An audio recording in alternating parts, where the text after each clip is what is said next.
Woo! Ladies and gentlemen, madames and messieurs, ndi hano ngo mbabwire ku cyo bita Meet with 1000 star, gahunda nshya cyangwa se urugendo rushya rwa Musikandi rwo guhura na stars cyangwa se n'abastari igihumbi bo mu gihugu cy'u Rwanda.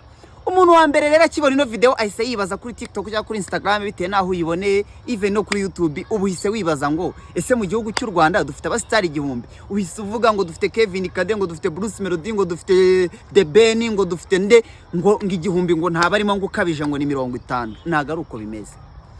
Meet with 1000 star igamije iki? Icyo igamije ni uguhura n'umuntu wese witwa ko afite ikintu akora muri entertainment cyangwa se akaba afite ikintu akora even if yaba ari mu nzego, cyane ko mu Rwanda dufite umutekano, dufite igihugu kidukunda, dufite abayobozi beza, biba byoroshye ko abaye ari umuyobozi ufite ikintu mubwira kizima muraganira.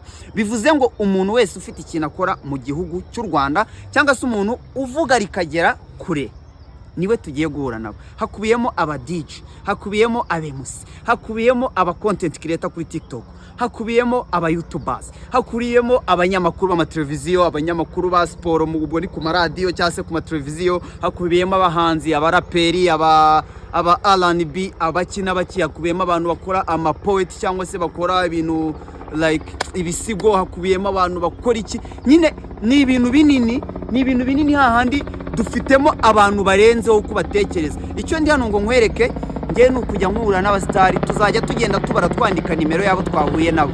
Fasha waho bunyandikiye muri comment ngo ushaka ko azabanza nde, ushake Musikandi w'Induba azahura nande bwa mbere. Nkomeza kukubwira ko adresse yo mukene n'umukire baturanye, nitwe Musikandi, ndi umwana w'Induba, nkaba umunyarwenya muri Genizi. Adresse yo mukene ibaye yo ngiyo.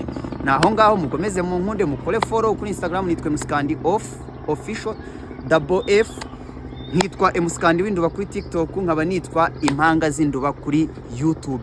Muturebe mudukunde ne Musikandi na Musabana b'Induba, gahunda turimo n'ukubahurira n'abastari igihumbi. Murakoze cyane, andika muri comment ngo ushaka ko azabanza uyu nguyu.